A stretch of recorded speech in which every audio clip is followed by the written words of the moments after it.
നമസ്കാരം. ഓം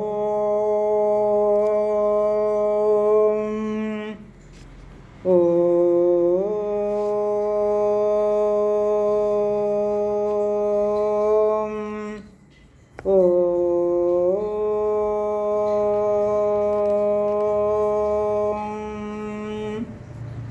സർവമംഗളമംഗല്യേ ശിവേ സർവാർത്ഥസാധികേ ശരണ്യേ ത്രൈപകേ ഗൗരി നാരായണി നമോസ്തുതേ. ഓം മഹാദേവീ നമഃ. ശ്രീമദ് ദേവി ഭാഗവതം പ്രഥമസ്കന്ധം അധ്യായം 17. ഇപ്പോൾ ശ്രീശുകൻ മിഥില രാജ്യത്തിലേക്ക് പുറപ്പെട്ടിരിക്കുകയാണ്. പിതാവിനെ പ്രദക്ഷിണം ചെയ്ത് നമസ്കരിച്ച ശേഷം ശരവേഗത്തിൽ അദ്ദേഹം അവിടെ നിന്നും പുറപ്പെട്ടു. പലതരത്തിലുള്ള പ്രദേശങ്ങളെയും ആളുകളെയുമൊക്കെ കണ്ടുകൊണ്ട് താപസന്മാരെയും ദീക്ഷ വച്ചിരിക്കുന്നവരെയുമൊക്കെ കണ്ടുകൊണ്ട് അദ്ദേഹം യാത്ര തുടർന്നു. അതുപോലെ തന്നെ ശൈവന്മാരെയും പാശുപതന്മാരെയും സൂര്യനെ ഉപാസിക്കുന്നവരെയുമെല്ലാം അദ്ദേഹം വഴിയിൽ കണ്ടു. 2 വർഷം കൊണ്ട് അദ്ദേഹം മേരുപർവ്വതവും 1 വർഷം കൊണ്ട് ഹിമാലയ പർവ്വതത്തെയും കടന്ന് മിഥിലാപുരിയിൽ എത്തിച്ചേർന്നു. അവിടെ എത്തിയപ്പോഴേക്കും മിഥിലയുടെ എല്ലാ സമൃദ്ധിയും അദ്ദേഹം കണ്ടു. എല്ലാവരും സദാചാരത്തിൽ അടിയുറച്ചവരാണെന്നും മനസ്സിലാക്കി. അപ്പോൾ ദ്വാരപാലകൻ അദ്ദേഹത്തെ കണ്ട് തടഞ്ഞുകൊണ്ട് ചോദിച്ചു, നീ ആരാണ്, എന്തിനാണ് ഇവിടെ വന്നത് എന്ന്. ദ്വാരപാലകൻ ശ്രീശുകനെ തടഞ്ഞു. അദ്ദേഹം വിസ്മയസ്തബ്ധനായിട്ടൊരു തൂണുപോലെ നിന്നതേ ഉള്ളൂ. ഇനി എന്താണ് അടുത്ത ശ്ലോകത്തിൽ പ്രതിപാദിക്കുന്നതെന്ന് നോക്കാം. പ്രതീഹാര ഉവാച. ശ്ലോകം 19.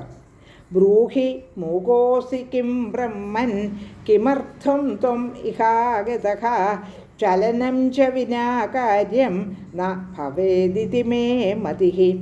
ഹേ ബ്രാഹ്മണ, അങ്ങ് മൂകനാണോ? എന്തിനാണ് ഇവിടെ വന്നതെന്ന് പറയൂ. അനങ്ങാതെ നിന്നാൽ ഒരു കാര്യവും നടപ്പില്ലെന്ന് ഉറപ്പാണ്. ശ്ലോകം 20. രാജാജ്ഞയാ പ്രവേഷ്ടവ്യം നഗരേസ്മിൻ സദാ ദ്വിജ അജ്ഞാത കുലശീലസ്യ പ്രവേശോ നാത്ര സർവഥ. ഹേ ബ്രാഹ്മണ, രാജകൽപ്പന അനുസരിച്ച് എപ്പോഴും ആരെയും നഗരത്തിലേക്ക് കടത്തിവിടും. കുലവും ശീലവും അറിയാൻ പാടില്ലാത്ത ആർക്കും ഒരു വിധത്തിലും അകത്തേക്ക് പ്രവേശനമില്ല. ശ്ലോകം 21. തേജസ്വി ഭാസിനോ നൂനം ബ്രാഹ്മണോ വേദവിത്തമഃ കുലം കാര്യം ക്ഷമേ ബ്രൂഹി യഥേഷ്ടം ഗച്ഛമാനത. തേജസ്വിയായ അങ്ങ് വേദവിത്തനായ ഒരു ബ്രാഹ്മണനാണെന്ന് തീർച്ചയാണ്.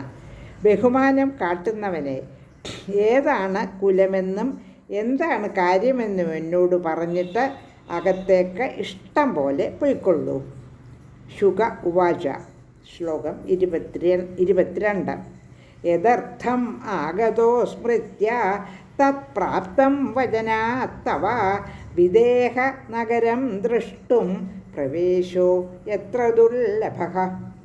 എന്തിനാണോ ഇങ്ങോട്ട് വന്നത് ആ കാര്യം നിന്റെ വാക്കുകളിൽ നിന്ന് തന്നെ ഞാൻ നേടിക്കഴിഞ്ഞു. വിദേഹ നഗരം കാണുന്നതിന് അകത്തേക്ക് കടക്കാൻ തന്നെ പ്രയാസം. ശ്ലോകം 23. മോഹോയം മമ ദുർബുദ്ധേ സമുല്യംഘ്യ ഗിരിദ്വയം രാജാനാം ദൃഷ്ടുകാമോഹം പര്യടൻ സം ഉപാഗതഃ. ദുർബുദ്ധിയായ എൻ്റെ ദുരാഗ്രഹം മാത്രമായിരുന്നു ഇത്. രാജാവിനെ കാണാൻ വേണ്ടി 2 പർവ്വതങ്ങൾ കടന്ന് ഏറെ ദൂരം നടന്ന് ഇവിടെ വരിക എന്നുള്ളത്. ശ്ലോകം 24. വഞ്ചിതോഹം സ്വയം പിത്ര ദൂഷണം കസ്യ ദീയതേ ഭ്രാമിതോഹം മഹാഭാഗ കർമ്മണാ വാ മഹീതലേ. പിതാവിനാൽ ഞാൻ വഞ്ചിക്കപ്പെട്ടു. ആരെയാണ് ഞാൻ കുറ്റം പറയേണ്ടത്? ഭൂമിയിലെ എൻ്റെ കർമ്മം തന്നെയാവാം എന്നെ ചുറ്റിക്കുന്നതും. ശ്ലോകം 25. ധനാശ പുരുഷസ്യേഹ പരിഭ്രമണകാരണം സാ മേ നാസ്തി തഥാപ്യത്ര സംപ്രാപ്തോസ്മി ഭ്രമാത് കില. ധനത്തിലുള്ള ആശ നിമിത്തമാണ് മനുഷ്യൻ വട്ടം കറങ്ങുന്നത്.